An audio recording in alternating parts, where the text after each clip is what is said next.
2, 3, 4.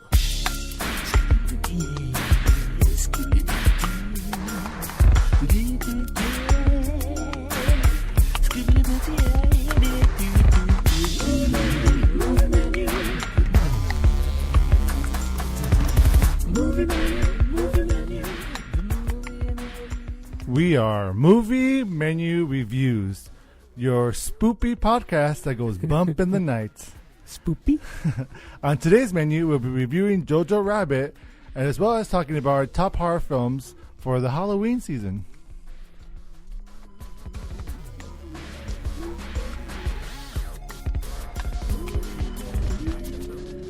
Welcome, ladies and gents. I'm Dan the Man Muñoz, host of Movie Menu Reviews, your weekly movie news and reviews podcast. Woo! Live on Facebook. If you're watching us on Facebook, thank you so much. We appreciate it. If you're listening to us on Apple Podcasts, Stitcher, or SoundCloud, or wherever you listen to podcasts, we also thank you. Joining me today, it's a small crowd. It's just my co-host, Mike Stan. Woo! Hey, how's it going? I don't know if you remember. I know you remember, Mike, but if you've ever followed us in our old version of Movie Menu back in the late 2000s, we had the Dan and Mike Show. We did have the Dan and Mike Show. The Dan and Mike Show. Dan and Mike Show. Dan and Mike Show. Dan and Mike Show. So it's kind of reminiscent of that. Yes. Which is pretty nice. Or it's kind of like hell. I don't know. I have not decided yet. A little of both. So thank you so much, Mike, for being here. Otherwise, it'll just be the Dan Show. Actually, damn it, why did you show up? It could have been just a Dan Show. That would have been great. There's like no guests, and you're just welcoming just nobody. Yeah, no, it would be a one-on-one with me and the world. That sounds like a very intimate show. It sounds like an amazing show. And I think, audience, let us know if you want that. Because I would not be surprised if you did. Because I just know I'm for the people. Got it. On that note, we are going to review Jojo Rabbit. Yes. So let's take care of that now. Absolutely. So the movie reviewing is Jojo Rabbit, written and directed by Taika Waititi. Here is the plot as I am pulling it up.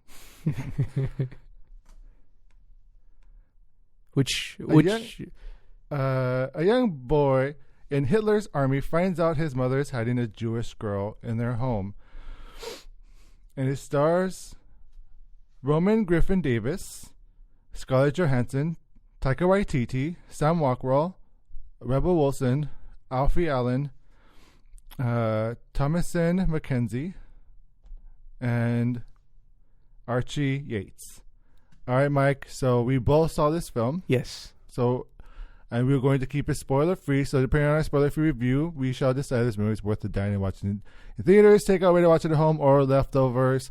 Get yourself blown up by an imaginary friend. Okay. So, Mike, there are no points because I'm not a guest. Because you're not a guest. So let's go ahead and rate this film. Okay. So for me, it's a dine-in. I am also going to give it a dine-in.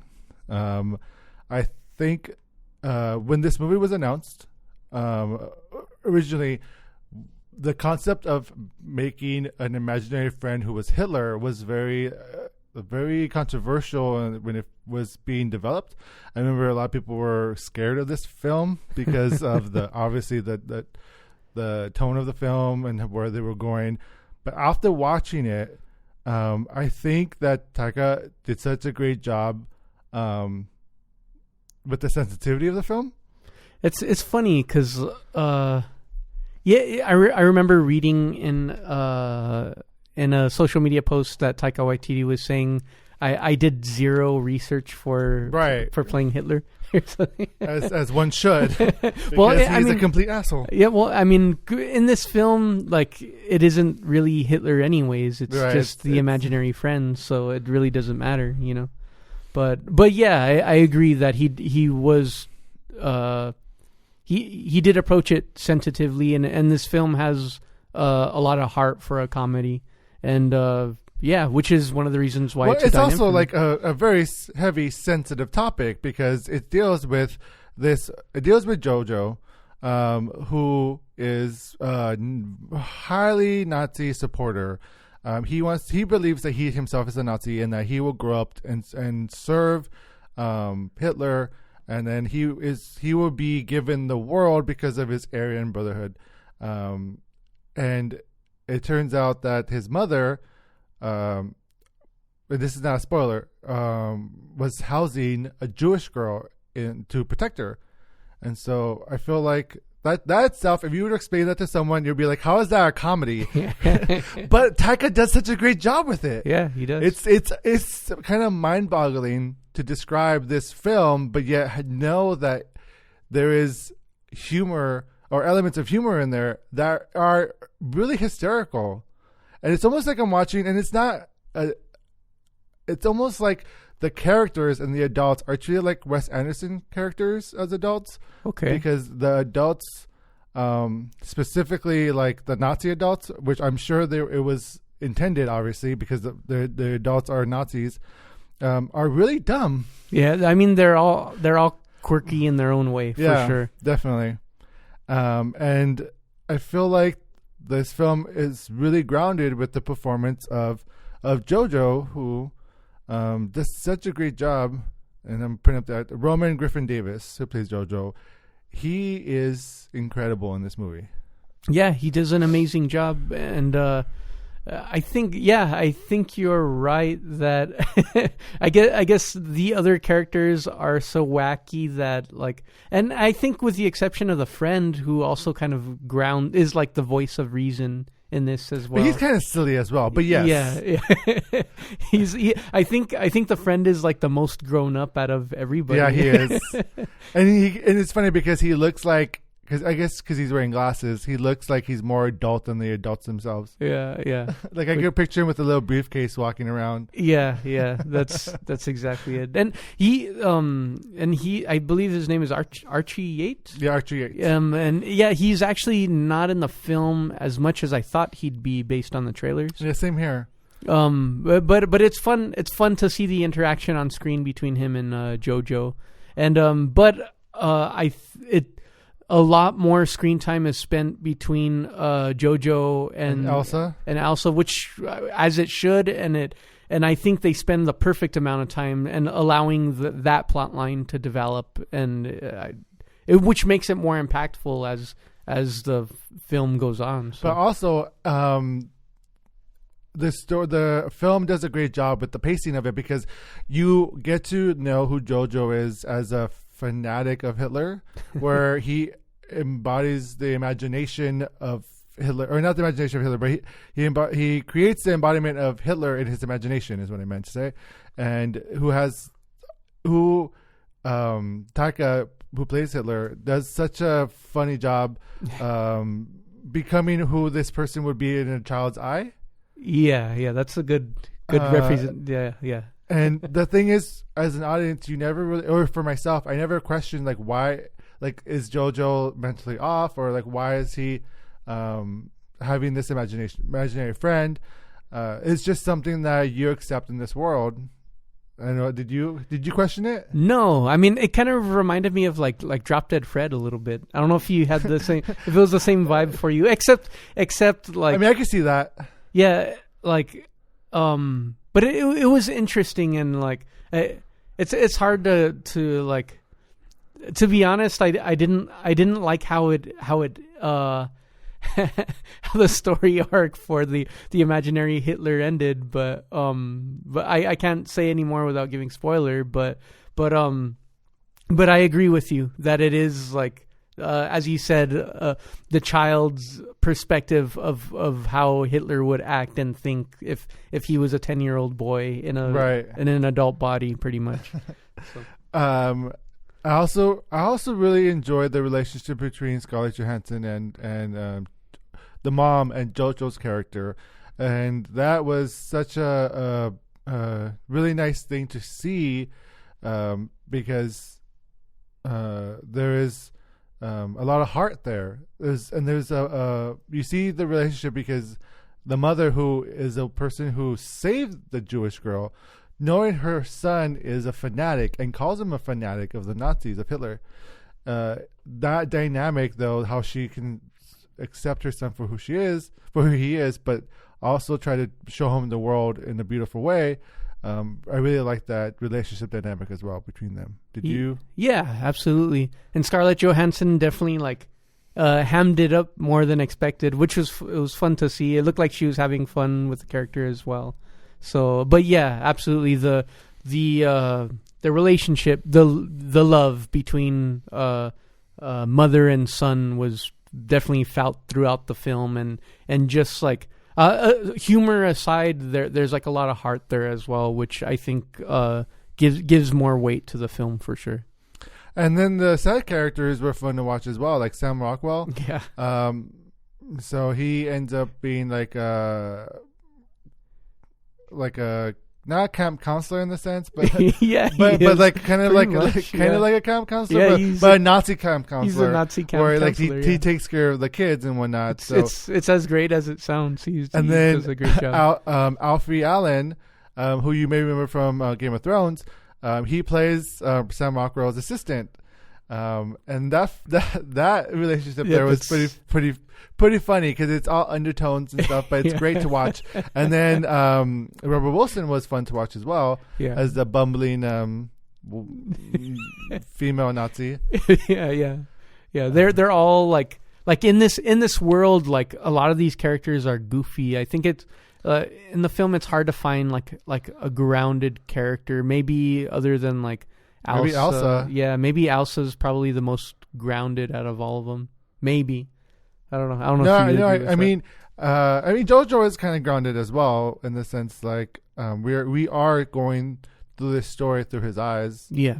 But so it's an interesting balance where we have two people who are in opposing positions, and then by getting to know each other, trying to find some common ground, but still trying to believe in their own things. Yeah. Which that's all I'll say about that for now. Mm-hmm. But it was such a nice, heartfelt film. Yes. A lot more than you would think with Hitler in it. Yeah. Which is Taika's MO. Like he talk about his directing. How did you appreciate his writing and directing? I would say. I think it's consistent with the humor of his other films. Like if you've seen Hunt for the Wilder People, it's totally like it totally has a similar feel in terms of humor, and I thought he did a great job with it. Even the the visual effects with it were great. I felt like the tone was locked in from beginning to end, I think, as well. It was. It really, really was. And also, Jojo Rabbit, the film, is based on a novel by Christine Lunens. Yes. And I feel like this... I haven't read the novel, but I feel like... or Primordial Soup, I think is Caging Skies is the name of the book that's based on Jojo Rabbit. And I feel like people are pleased with this adaptation. That's good. From what I've heard. So yeah. Let us know if you read Caging Skies, did you enjoy the movie? Yes. And you watched it. Any other thoughts, Mike, that you wanted to get into? I enjoyed and you see it. You see glimpses of it in the trailer, like that. There's going to be some heartfelt moments, and it's fulfilling. And you know what? I would honestly, even though it is quirky, it does have humor, and it is a funny film. They earn the moments of drama and the moments of sadness, and there are moments where you might tear up or even cry in this film. So I guess I also don't want to say like, oh, it's all funny humor. There are moments that are earned that catch you off guard with the serious tone as well, because there are some serious stuff that goes on. It was during World War II, and a lot of terrible stuff happened there, and they don't shy away from it. There are moments where they're walking on the streets and you see things that is horrible, and it grounds the film again, and it does a good job where it's showing the humor, and then out of nowhere you get this serious moment, and then it happens every so often. And I would actually recommend taking some tissue with you just in case if you are a crier in this film, you might just cry.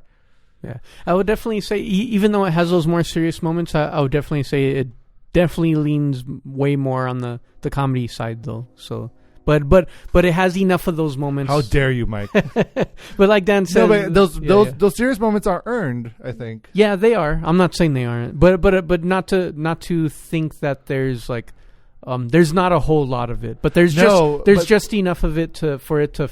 Right. What I mean is, like, those serious moments are impactful. Like, they are. It's not like a small little like just a slap in the face, which it does happen, a slap in the face. But no, it's like something really like terrible happens that you see, or something that's it's not just a tiny serious moment. It's like something that's like, wow. Yeah. There's only a couple of them in there, but they are in there. Just be aware. Yeah. Yeah, and as Dan said, take tissue just in case. Yeah. So, but especially if you take your mom to go see the film, because she might want tissue. Not me. I'm not crying. I didn't cry. So we say dine in. Yes, for absolutely. Jojo. Dine in. Another knockout for Taika Waititi. That son of a bitch. She's doing a great job. Yeah. Thank you. And let's go ahead and move on to our Halloween picks. Movie menu. So since Halloween is coming up, we wanted to give out our recommended horror films, or I guess horror films, because I think some of my films have horror comedies in it. Oh, cool. And it's all through streaming services, so it's all you can watch it if you have like Netflix or Hulu or Amazon Prime. These films are accessible to you, and so. We did this last year. We thought it was fun, so we'll do it again this year. Mike, do you want to go first? Sure, I'll go first. So number 3 is going to be it's the original. I don't know if you guys had seen the Quarantine film, but it's actually a remake of the Spanish film Rec, which is a fun. It's a fun found footage zombie film that I enjoyed. I think it's like if you like need a zombie fix and you're tired of The Walking Dead and you're tired of everything else that's out there, then I'd recommend giving it a try. I believe it's from Spain. It's called Rec, REC. So and then you can find that on Amazon Prime. Oh, nice. And I'm going to, for my number 3 is this movie on Netflix that just came out not that long ago. It's new. It's called Rattlesnake, and it's an interesting story. It's a single mother who, as they're driving, the car gets a flat tire, and the daughter goes out and gets bit by a rattlesnake, and she ends up finding this like trailer. When she goes to the trailer to get some help, this woman is like, okay, I'll take care of the daughter. We'll discuss payment later. And it ends up helping the daughter, but in turn, this becomes a supernatural film where she now owes a soul because they saved the daughter's soul. So it's this whole journey now that the mother has to go to see if she can take a soul for her daughter. So it's very interesting. It makes you think, like, what would you do if you were in that situation? Hopefully supernatural stuff isn't real, but I really enjoyed it. I thought the supernatural aspect of it was really cool, and it's on Netflix, so I recommend to go watch it. It sounds super fun, Dan. Yeah, it was pretty cool. So since Z's not here, do you want to do Z's pick? Because he did send us his pick, even though he's not here. Yeah. So I got Z's list right here. So Z's number 3 is Autopsy of Jane Doe. So I don't know if you've seen that yet, but it asks the question, what if a dead body is haunted? And that's the premise, and it's fantastic. So I as the film continues to unravel, it continues to get more and more intense. I definitely recommend checking it out. So nice. Autopsy of Jane Doe. Where can it be found? And that Netflix? can be found on Netflix. Yes. Okay, cool. And what's your number 2, Mike?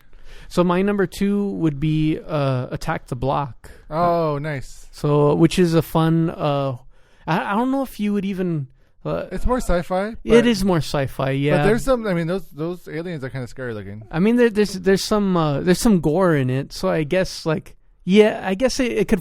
It goes back and forth in the line of sci-fi and horror, maybe, but it's all mixed in with comedy, and I believe Nick Frost is in it as well.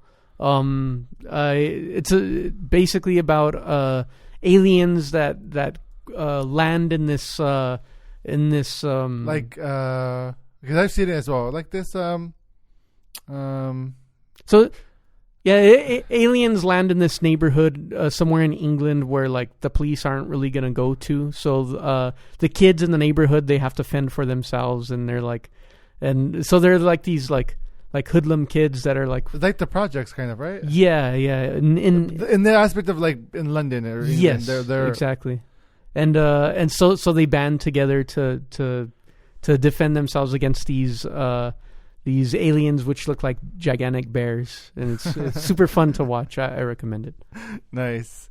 My number 2 pick is a film that you can find on Hulu, and it's not to be confused with the first Savage movie, but there's a new version that came out this year, but that is accessible on Hulu, called Little Monsters, and it stars Lupita Nyong'o and Josh Gad, and it's basically it's a slow burn at first because you learn about this kid and his family, and then Lupita Nyong'o plays the teacher, and so it's a really, like, I would say the first set of zombies is probably now within the first 30 to 40 minutes.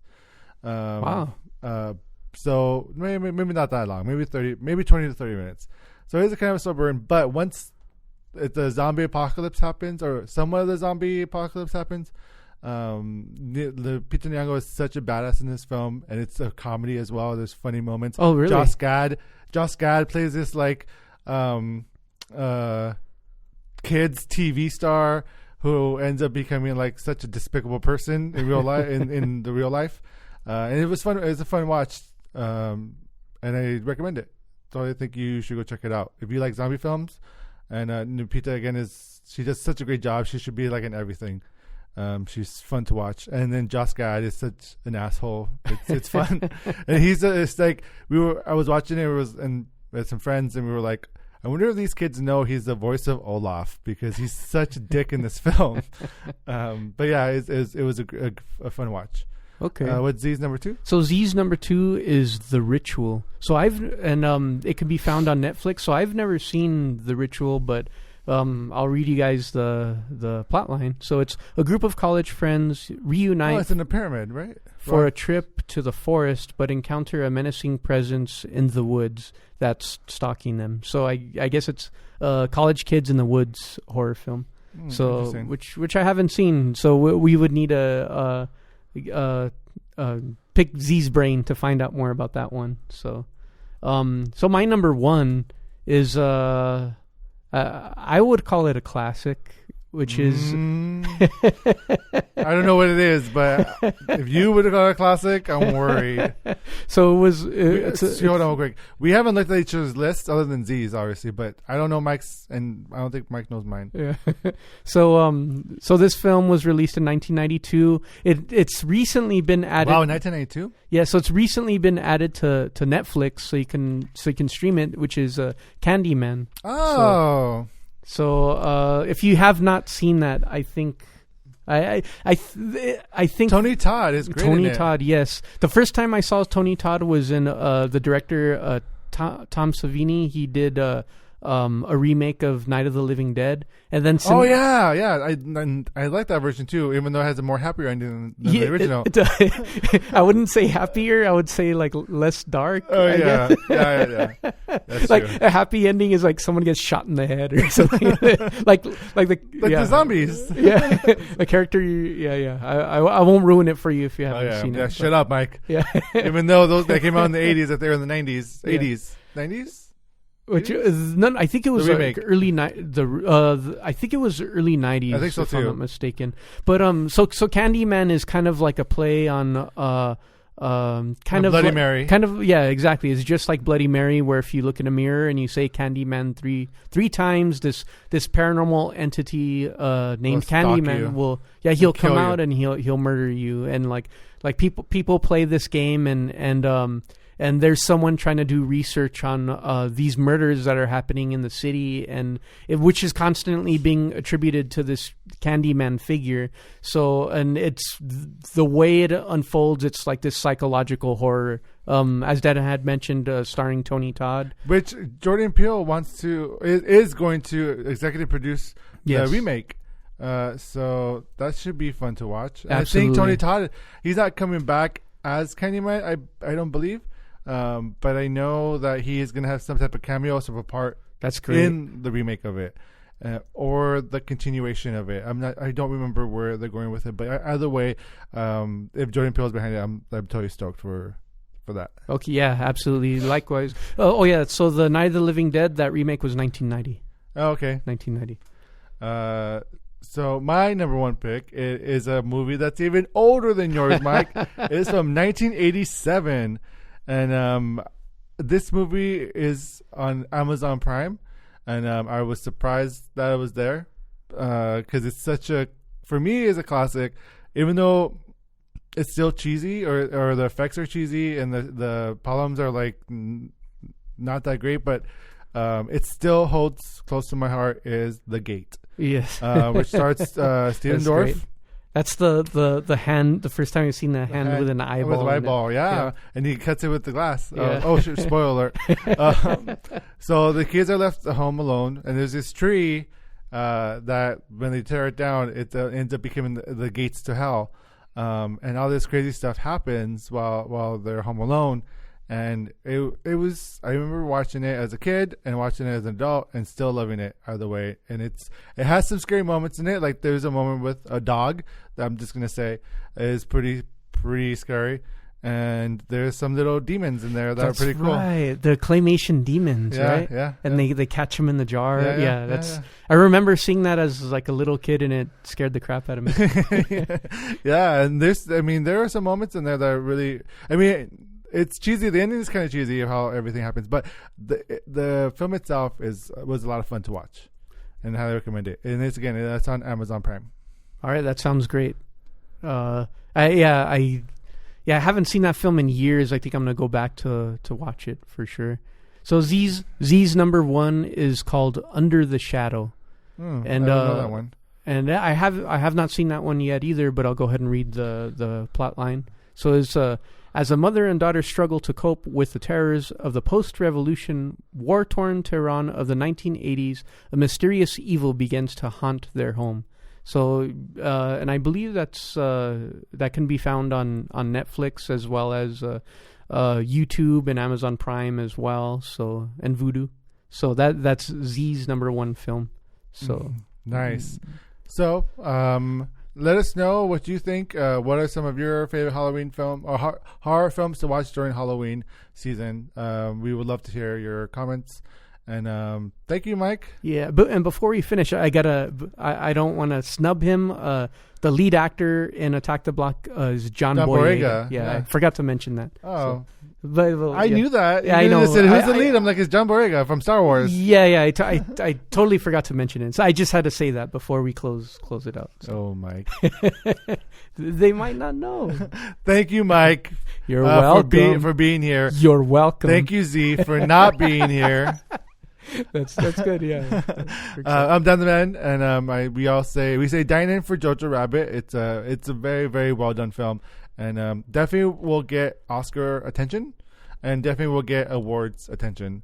So watch it as soon as you can because it's going to be talked about a lot, and you don't want it to be spoiled for you. And then Halloween picks as well. Let us know if you enjoy them, if you watch them.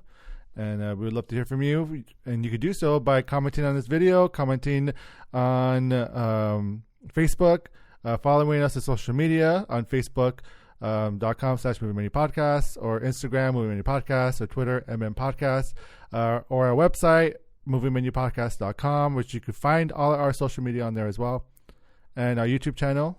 And so we are everywhere. So subscribe to us on iTunes, on Apple Podcasts, Stitcher, SoundCloud. We're everywhere. You cannot get rid of us. Yeah, and you can follow us on on our website or social media or stuff to listen to special events and stuff that we do. So we hope that you will be around more and not be so gone. Yeah. Why are you so distant? We're really nice, I swear. Come play with us. And on that, and we'll be back with on your episode next week of Movie Menu Reviews. Thank you, thank you, Dan, and goodbye. See you guys later. 3, 4.